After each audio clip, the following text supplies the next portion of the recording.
All right, guys, welcome back to another little video. It's Mark, the table tennis player, coach, enthusiast. I mean, at this point, come on, whatever you want to call me. Craig's called me a lot worse. Back for another video. I'm with Craig Mayhew, who's from St. Austell's Table Tennis Club. And we actually played together a little bit, didn't we, Craig, at St. George? Did, yeah, really awkward game whenever we played, wasn't it? Very, not very conventional, were we? But yeah, good games, good battles. So yeah, it's good. Yeah, no, definitely. Yeah, you're a formidable opponent, in all fairness. So, yeah, more defensive than I thought you were going to be as well. I thought you'd be more attacking, but all the attacking shots seem to be missing up in Bristol. Like, Yeah, I've changed a little bit, so I've had to. So I'm probably more wild now. Probably go back to defensive, to be honest. Results were a little bit better when I was a bit more of a ball rather than a bit more gung ho. But yeah, yeah, it's all good. fair play, fair play. So today's I guess YouTube video or wherever you're watching this is going to be all about clubs. So as you know, I run Keynsham Table Tennis Club, one of the nearly best clubs in Bath and Bristol. Debatable. But Craig has actually moved down to Cornwall about a year ago. And like I said in the intro, he's from St. Austell's. So Craig, let me know a little bit more about how you had your move down to St. Austell's in the first place. Yeah, so we moved about 14, 15 months ago now. Moved with the family because my wife's family are all from Cornwall originally. I kind of resisted the move for about 7 years and then finally gave up and did the right thing and moved to Cornwall to be with her and the family. All my family is still in Bristol. Um, and then, yeah, just stumbled across St. Austell Table Tennis Club, really, mate. So wasn't really well advertised, massive facility, purpose built for table tennis, but kind of stumbled across it. Just wasn't on Google or anything. So just happened to drive past one day and thought, oh, I'll give them a go. Because originally with Cornwall it's a little bit weird where most clubs are almost an hour away from St Austell. Okay. So originally I signed on for an old friend of ours, Pete Can. I signed on for his team originally. Yeah. It was an hour away, and then realised, oh, there's actually a club in St Austell, so I was me. So that's kind of a little bit how I managed to find the club, and a little bit of how and why we've moved to St Austell from Bristol. Miss Bristol, try and get back as much as I can. I'm hoping to get back in the next few weeks, and we'll probably come to St George, have a little look, see he's down there now. It's probably changed quite a bit since I've been there, and hopefully come over to your club in Keynsham as well, mate. So I'd love to see what's going on over there as well. Yeah, awesome. So when you moved down to Cornwall, then you still had the bug for playing table tennis because you're a big personality at St George, and rightly so. Very much a fun guy to be around and play. So when you moved down to Cornwall, then obviously you said you stumbled across St Austell's. So watching your promotional video, it seems to be only about seven or so members when you first went down. How did you get from the stage of like stumbling into the hall to then kind of starting to really invest in the club and believe and start to grow it? What was the sort of, was it mini steps or did you jump in like feet first, basically? Just jumped straight into it. I kind of gave myself a month or two without fully bulldozing my way in and trying to take over because that wasn't the intention at all. So I just wanted to play initially, kind of meet new people, didn't know anyone. Yeah. Um, and then I just spoke to the chairman, Alan, who's just amazing, and just said, are you happy if I just try and get a few more people into the club initially? So and he said, yeah, crack on, do what you can. So we opened up our socials a little bit. Mhm. Then we made some contact with schools, went down to the town centre, which is the big one for us. That's where we've seen a massive increase in numbers. So, like you said, Mike, we've gone from seven 14, 15 months ago, and now we're on 132 members, which is Wow. amazing. But a lot of that is getting out in the community. So, literally taking the table with us into the town centre, Yeah. pulling people across to have a bit of a knock, have a little bit of a bash. And I reckon our success rate from people who kind of just had a bit of a go in the town centre was about 20%, which is awesome. Mm. And we know, mate, that with the table tennis, it's such a good selling point for those that maybe don't like football and rugby and that kind of thing. Especially those kids in schools who maybe get left to the side a little bit. So our juniors now up to 40 juniors, which is cool. Wow. And again, it's those kids who maybe don't enjoy football and rugby and don't put into the norm in school with those clubs, and they're playing table tennis, which is awesome. So mumbling on a bit there, mate, but that's how we kind of got our numbers in terms of actually getting out in the community. Yeah. And we were going in St Austell Town Centre every other Saturday. Wow. So we put in a lot of hours, 4 hours every other Saturday. Wasn't very popular at home, but we got our numbers back. So Oh, awesome. No, I completely get what you're saying about appealing to youngsters that maybe don't fall into that football, rugby, cricket environment. That's certainly how I got involved with the sport myself. You kind of That's how I started supporting Bath City, actually, going back to football, is because no one else supported them. It was all Man United, Liverpool's, and all that. But it's finding that alternative niche for that certain demographic of people. You got to be a little bit of a character, I think, sometimes to be able to play table tennis and carry it on into the ages that we are as professional sort of working men. But also, I wanted to ask about St Austell, because I remember going on a holiday, but I can't picture. I know Cornwall's quite spread out, and there's not many very big centres. Obviously, Bristol is like a metropolis compared to, say, Truro, for instance. But how big is the St Austell's, like you said about the town centre and the surrounding areas? How many people are we talking? You said about 20%, but what are the numbers of sort of St Austell's and stuff down there? Oh, what a good question. So, quite a small place, St Austell. So, I think most people know St Austell for the Eden Project. So that's the best place in terms of pinpointing where St Austell is on the map. Kind of like north in terms of Cornwall. Yeah. What I found though when we went into the town centre, it's quite sad really, that a lot of shops and all those kind of things in the town centre is just closing. So you don't actually see many people out and about in St Austell, which is not ideal. I'm trying to avoid the question about numbers, so I don't know the answer. I mean, I guess that's the thing with like Cornwall. I mean, I'm really sort of geeky for sort of Southwest history and geography and stuff. I was watching some documentaries about how Cornwall's got a lot of second homes. There's a big problem for employment and stuff down there. That's what I just wondered. I mean, because when I was in did university in West Wales, we were at Aberystwyth, which is very much a student town. So with students about 20,000, without about 10,000. So that was me just being nerdy diving into the numbers there. Anyway, get back to the development of the club.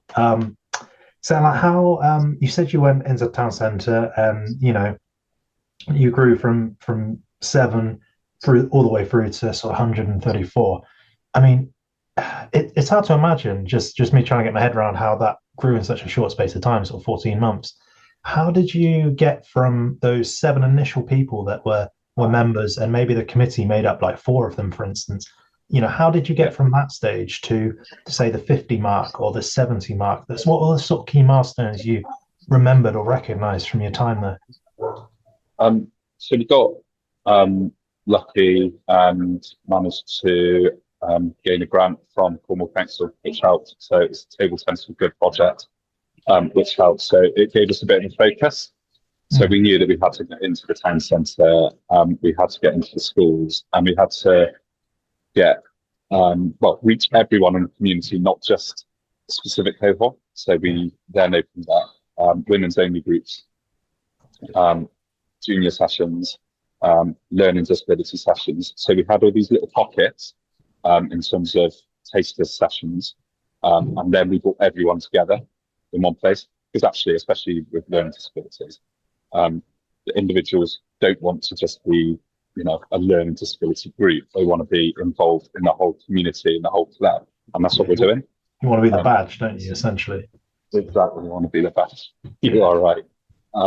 So that's how we've done it. Loads of little different taster sessions. We also did a mental health session as well, which was awesome. And then once they get a bit of a feel and they get to understand what you're trying to do and get to know you, and they start to trust you, then they start to come to the club sessions. And that's the biggest thing. It's about the welcome that you give people at the front door, which you're amazing at. I know you're really good at that. What we make sure we do in our club is have one of the committee on the front door at the start of the night. Because we do get new members trickling through, and it's just that hello, Yeah. and this is kind of what you can expect. Mm.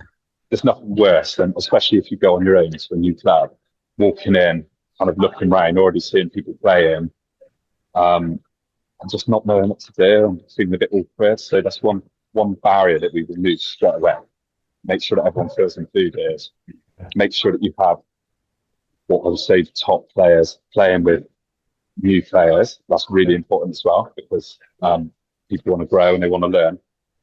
I've been to clubs in the past, not only clubs that we've both been together, but I've been to clubs in the past where top players would never play with like maybe the amateur players, and that doesn't help anyone. We've all been in that position where we've just started playing and we've all kind of been looking around for the really good players to learn from, and that kind of thing. So that's something that kind of encourage everyone to do, is actually give some time, even if it's just 10 minutes, give 10 minutes to those that just like it.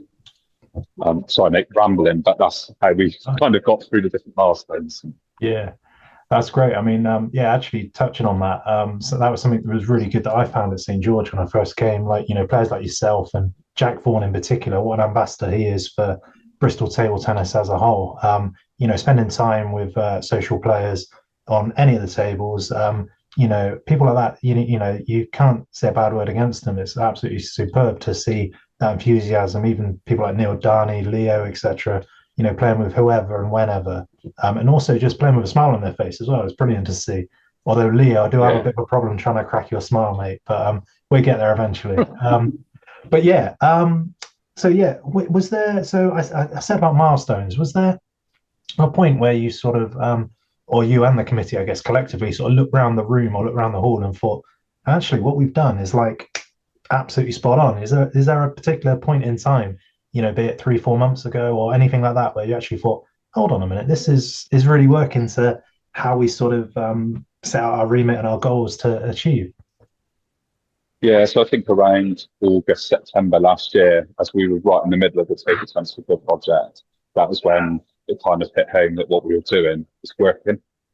It's always really slow when you first start a project and you think, oh, we're doing this right, but you just need to give it a couple of weeks or a month or two. And then before you know it, the numbers start trickling in. And when those individuals have a really good experience, they then tell their friends. And actually, you then start to do less of the outreach in the community because you're kind of doing the bit that you need to do in the club. So giving everyone a nice welcome, and then people tell their friends, family, and then that's how the numbers then grow really quickly. Awesome. And I guess what else was I going to say? I had something on the tip of my tongue then. But no, what you said was really inspiring. I mean, if you could sort of bottle this and pick out some key elements that if you were to suddenly, not that St. Austell want to hear this, but if suddenly Craig picked up sticks and went somewhere else to Birmingham or to Hull or somewhere like this, right? Is there something up and down, or maybe it's just Southwest thing that you could bottle and take to a club and go, actually, my experience at St. Austell have done A, B, C, and D, and this is how you guys should do it? Big question, mine, Craig. So feel free to give a detail. No, it's a good question. I think one thing is for sure is to get people around you who will muck in and help, which is what we've been really lucky with. So we've got a committee of 8 people, and they're all what I would say doers. So they will go out in the community, they will run some of the learning disability sessions, they will run some of the women's only sessions, so that you're not left almost doing everything yourself with people doing little bits around the side. It's all one massive team effort, which is huge. And definitely just getting out in that community is just key. Especially like Bristol, it's so big. There's less and less things for especially children to do now. Spend too much time on their games. I know my little ones are exactly the same, trying to get them off their games. So it's giving someone, almost letting them know that there's actually something else out there.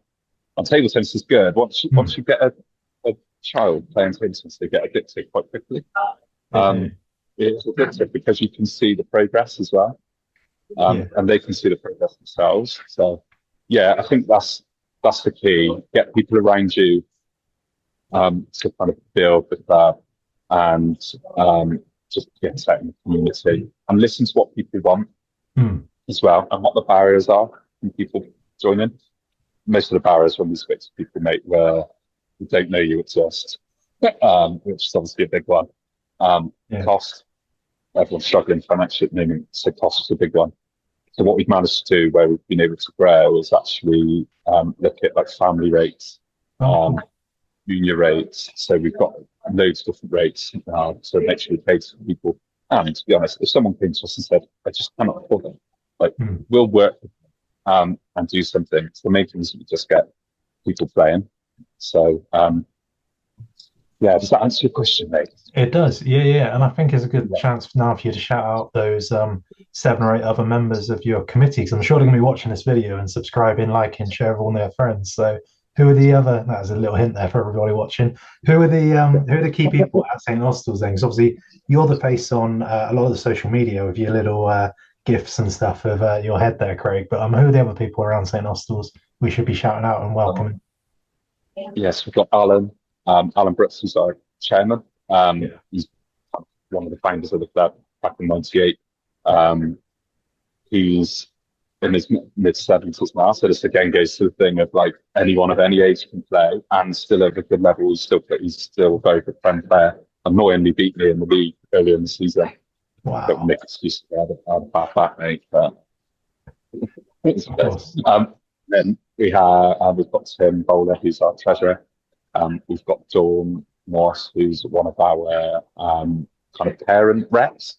Okay. So we'll go around to the parents and actually see what they want, and then bring it back to the community. That's great. We've got Peter, who looks after all of our social media, tech, and all that kind of thing. So it's not my bag, if I'm totally honest, and that stuff. But so we've got Peter who got that. And then we've got Alison, who's Alan's wife, who's the secretary. She keeps us on track. So if we start to go a little bit wild, she'll kind of close back in and keeps on track. And then we've got a couple of other new committee members, Richard and Mark, who have just joined in the last couple of weeks. So they haven't necessarily got like a portfolio as such, but they're going to come and help just with whatever we need help with. So again, that's them as kind of curious to come in and help us. The bigger you get, now we've got 132 members, the more welfare officers you need, the more committee members you have to have. So yeah, the bigger you grow, the more people you need to help support you. So Yeah. yeah, and they are amazing as well. Like they're great. Yeah.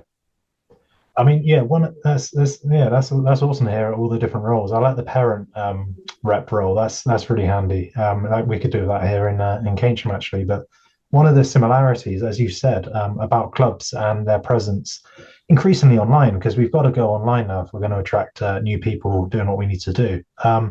Yeah, your social media that I've seen, obviously being from away, not in Cornwall, has been absolutely outstanding over the last sort of, I'd say, what, 4 to 6 months ish. I think around then I really saw it peak, and it's continued to grow. And, have you found that that's really helped with, inquiries? I know you said about Google earlier, where you couldn't see it on Google before. How's that? I know you're not an expert in it, but how has that sort of impacted yourselves there? Definitely getting us on Google has helped. So we have had a few people that turned out just from doing the searches. Facebook's been really good. Yeah.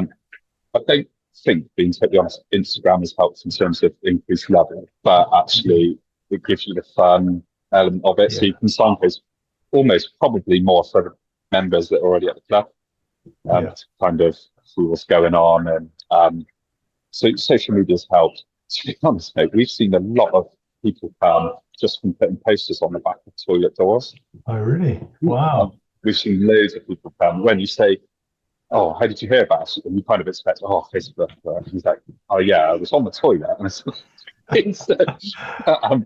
But anyway, just getting your club out there. Anyway.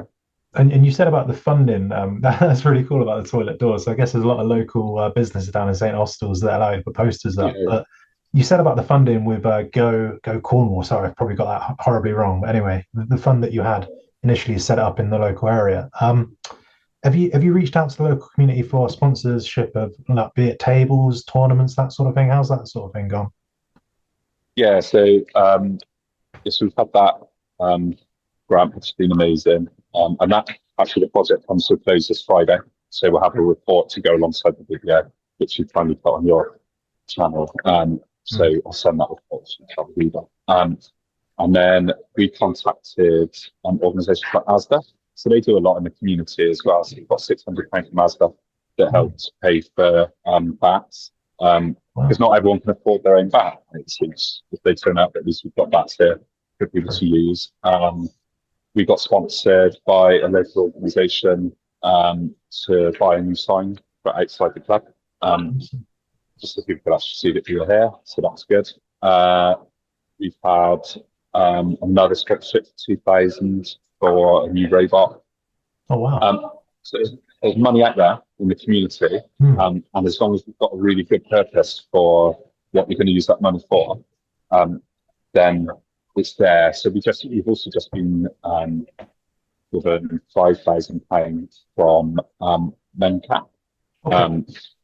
So we're now running a learning disability league, which is amazing. I think I might be wrong. We're the first learning disability league. Wow. I could be wrong, but yeah, I think so.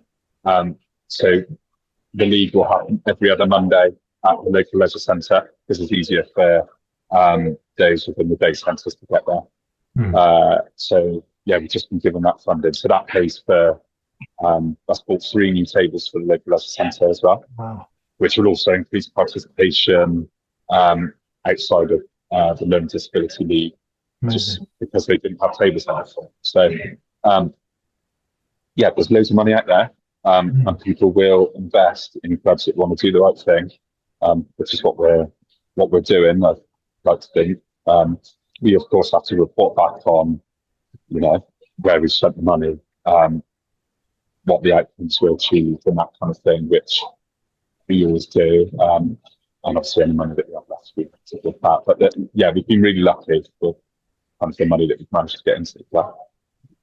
Yeah, so yeah, actually that brings me on. It sounds like you're not just creating St. Austell's as a venue for your own table tennis. It sounds like you're impacting the whole community, but also other venues within the community. That's something that myself and Amanda, the Southwest rep, who you know very well, she's been down to see you, came out to see us in Keynsham as well. But she said that's the sort of idea that herself and the guys at Table Tennis England want to bring in to create not just a healthy club, but a healthy community, to have like a hub for table tennis. It's probably fair to say that you're quite a guinea pig, if you like, in that area to actually go out and do that by the sound of it.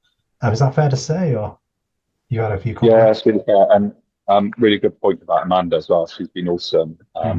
Sometimes I'll just get an email just saying I've got another idea. I think, I've just finished the last kind of thing. But she's great and been really helpful in terms of links with kind of active Cornwall, and she's got loads of links across Cornwall. She's been super helpful. And she's actually, as part of the project, came down and got a coaching qualification as well. And so has come and helped at some of the women's only sessions and that kind of thing as well. So yeah, I'd like to think that we've helped the community as a whole and given people the opportunity to again try something that they've never tried before. Big one is just to actually just be out, getting active, really good for your mind as well. Reduce social isolation, which is quite big in the St. Austell. So getting people to just meet new people, and if we can influence other clubs, then amazing. Yeah, and we're kind of available if anyone wants to chat. I spoke to a chap in Brighton who I think are like the club to go to. Like, they're just amazing at everything. So I had a really good chat with the guy there. Really bad, I can't remember his name, but too many names from in my head. But they are such an amazing club and learned so much from them as well. So it's finding clubs that have already done it and then learning from them. Yeah, no, definitely. That's right. I mean, the more collaborative we can be, it doesn't have to be restricted to the Southwest, like you say, Brighton, but further afield. But yeah, anywhere up and down the UK. I know there's a club up in Middlesbrough, Sunderland area, Net, they're called. They've got a big social media presence at the moment, and a very good player, Graham, friends in it. So yeah, it's awesome to see this happening up and down the country. That's why I asked the question about kind of bottling that enthusiasm, those ways of being, that structure. So yeah, I think I'm definitely going to glean a few notes from this meeting, and go back and try and clone myself or get some different people. I think that's the hardest thing I've found up here in Bristol. I mean, I know Bristol Bath is a different, like I said, almost at the beginning, metropolis of infrastructure and stuff like this here. But I found that it's quite hard to get. Well, personally, I found it quite hard to get committee members, committed committee members in place and helping. I've had sort of ad hoc people come and do coaching and a few mending of tables and stuff, but every time I've sort of asked for committee members, it's been kind of not very forthcoming. So yeah, it's an interesting one because otherwise we'll isolate, and if someone gets hit by a bus or I decide actually I want to go do football now, then suddenly a club's crumbled. But yeah, I think the same is found with some of the Bristol clubs me and you have certainly played for, and indeed the Bath clubs, whereby there's one or two real key people, and then when they get too old or have to step away or move away, they kind of fall down a bit. I mean, what sort of conversations do you have to those people, including myself in that sitch? Like, how would you sort of change that if you're in our shoes? Um, I think it's sometimes when you've got players that have played in the league for such a long time, they're solely focused on table tennis, Hmm. and I'm not. Well, they do care about the infrastructure of the club, but probably slightly less than if you get new members into the club who can see what you're doing, the passion that you bring, and Hmm. actually bring them along your journey of kind of where you want to see the club going, and almost it's more likely that the new members that you get coming through will end up being your committee members because you are quite superhuman, but you've also got a life outside of table tennis. And you're right, like what you don't want is all of the amazing work that you've done with your club just going downhill because you've not got that support and people to Yeah, help you because not you can't do everything. Obviously you have been yeah. with some help. Hmm. But that's what I would personally look at doing is when you get new members in of all ages, Hmm. um, almost start to try and sell them what you're doing and get them invested into that. And even if it's, oh, we've got this bit of project in our club, do you fancy running that? Even if it's Yeah, yours, if you do the summer competition or your Christmas event or something like that as a starting point, that's a great and then you shout. put them in, Yeah, and no, then they that's a can great be. shout. Yeah. Awesome, Um, awesome. so how are you? So what's happening in your club at the moment? Obviously, I keep a keen eye on your socials and your YouTube videos, which are awesome. But what's kind of happening in your club at the moment? Where are you at?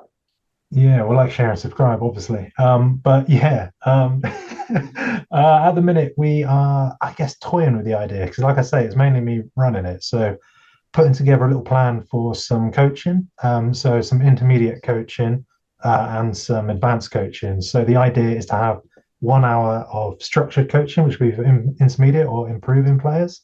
So that'll be myself coaching alongside one other across four tables, so eight people in the room. But to do that, we either need to get sponsorship or we need to take a loss on the sessions to get it actually going on. And then the second hour would be for hiring out the four tables. So there's the option of maybe hiring a coach privately, or indeed just playing with a partner for an hour on an uninterrupted table. So that's the rough ideas I've got at the moment. We did toy as well with a two-a-side league, but again, it's committing that time. Well, I guess my time as opposed to anybody else's to making that happen. So yeah, I think I like that idea. Again, I'm definitely going to take notes from your ideas there, Craig. But yeah, I like the idea of just popping one or two people in charge of certain elements. I think that's going to be a key. So yeah, really appreciate that. I also wanted to ask as well, as we've got about 7 minutes or so left of this little meeting, who are the characters that you have at your club? Because every club's got certain characters. You mentioned the committee members. Who's one or two people that if I was to turn up at St. Austell's tomorrow evening or what have you, who would I see and what would their personalities be like? Yeah, so we've got quite a few. You get different personalities in the table tennis, as you know. Um, I'm probably a bit more behaved since I moved to when I was in St George. I used to just muck around all the time in St George. But we've got obviously our treasurer Tim Bowler, who's just obsessed with bats and Yeah. blades and rubbers. He's got like 25 different bats for Wow. different opponents that he plays as well. So super passionate about it. What he is, he's really good with the kids as well, coaching the kids. He's amazing. Awesome. Just don't get into a conversation with him about bats because before you know it, you've not played any table tennis. You go home, you've got loads of knowledge about rubbers and blades and stuff, but you've not been able to play. So yeah, not saying who just loves bats. And then yeah, we've just got loads of different characters as well. Just different people just coming together. But I Yeah. think Tim's probably the one who's the most passionate about tennis. Yeah. Awesome, awesome. Well, yeah, were there any more questions for me as we've got a little bit of time left? Yeah, I think so what are you doing in terms of or have you got any next steps in terms of growth, and how big do you want to get your club, and where do you want to get to? Kind of what's your next steps? Yeah, like I say, the coaching is the immediate short term. Next steps really are to, I've one or two things really. Obviously, part of the coaching will be creating a second night of the week, which would be great. The other ideas I've had in my head is to potentially expand over to Longwell Green. St. George, people cover your ears for this one, but because it'd be on my doorstep then, it'd be a lot easier to get to and commit more time to. Yeah, so potentially two venues, two-a-side league, bit of coaching, and then that could open up the club to 2 or 3 nights a week, basically. And yeah, just keep. I mean, in the league, the teams that we're feeding in particular, so be it St. George with our quality players like Michael and Chow, etc., who go there, who are both playing for Dragons, and young Archie, who's playing for Cross now, the youngest member at St. George at the age of 16. So that's one area that St. George needs to improve on with getting some more youngsters through the doors. But yeah, and then also, yeah, our local league team. So the Key Centre is the immediate Keynsham team. So we've got a team in all 4 of Bath's divisions. So divisions 3, 2, 1 in Prem. In the Prem, we're looking to finish third this year, hopefully. We got a big game against Chippenham tonight as we're recording this, which luckily I sat out for because otherwise we wouldn't win that game. And then, yeah, the other teams, I think they're all going to finish in the top half of the table, in all fairness. So, and the one thing I don't want to lose as well, actually, thinking of growth and stuff, one thing I don't want to lose from the club is the ability that anybody can come and play. So at the minute, we've had quite a few new people come and enjoy it. But I do see a lot of people float in and out, which is fine because we don't have like a set league team or structure to go into. But what I don't want to lose is the ability for people just to play socially. So I think that's very important, always to keep a night of the week, or if you've got more nights to commit to it more, for people just to wander in and out of. But yeah, otherwise it's helping the local youth club in Keynsham as well. I had a look at their table the other day, and I know a couple of local schools, got 2 big senior schools in the area who have got very poor tables there. So I was interested to hear that, the grant money could be used for, like you say, local sports centre, who again, their table is awful as well. So yeah, building that hub really, building the club to 2, 3 nights a week, potentially 2 venues, but also building that hub of areas around us that can all improve and enjoy table tennis, basically. Get as many people as you can into the sport. Sounds amazing, mate. Just go back to that point of get help because you just don't want to burn out. It's like you've got family, like you've got you want to play as well. Yeah, in matches. So just make it because you do an amazing job, but just don't burn out. That's sort of I would say, like so you get that support that you need to help. And I'm more than happy to help with finding grants and that kind of thing in Bristol. So I'll start having a look at those over the next couple of weeks for you. Yeah, no, I appreciate it. And try and help where I can. And yeah, really looking forward to coming up to see your club. I think I've been once when we played that friendly match and I got an absolute beating from people. Yeah, actually, we've got 2 minutes left. So that was one of the beauties actually of the game and keeping that club night to let anyone in. So that night I fully intended to play against the St. George team. That was where we had to have a warm-up game for one of our cup semi-finals or finals nights, I think it was, finals nights. Yeah. And one of our players hadn't played for a few weeks, Pete. So we put on that night, especially for Pete, really, to get some good practice against quality opposition like yourself and Neil Darney, etc. But what I didn't realise is that we had so many people that night that I couldn't not manage the room. So then I saw this one girl who was wearing all a branded table tennis gear and all this. Juliet, her name was, French girl, and she just came for the first or second time. And I said, Juliet, do you mind playing in like a league format game? And she started playing, and it transpired that she was in like the top 20 women's players in the whole of the UK at the time.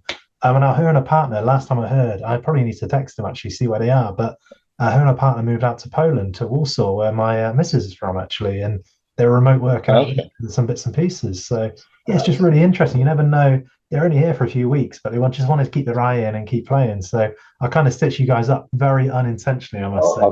I've erased that night from my mind completely, mate. So thanks for thinking about Awesome. that. But yeah, it was that. Yeah, it was good. Yeah, like I say, I'm in Bristol quite a bit in April, so Awesome. I'll definitely sort a date with you to come over and have a look. And yeah, like I say, if there's anything I can help with, grants Yeah. wise and stuff. And likewise, I'm We gonna have always to help take each other, don't we? yeah, I was gonna say I have to take my summer holiday down to Cornwall now for first time since as a teenager, you know? Yeah, yeah, definitely do it. Yeah. Yeah. Awesome, Craig. Well, really nice seeing you, mate. And yeah, we'll end it there just so that we don't have to upgrade our Zoom plan. Always keeping it tight on this channel. But yeah, thanks very much for your time, Craig. And if you haven't liked, shared, subscribed, anything like this, then please do leave a comment if you want us to have another little ramble on another night. And hopefully, me and Craig can get together in a few months' time and talk all things table tennis again. Thank you very much for watching. Cheers, Craig. Mate, cheers.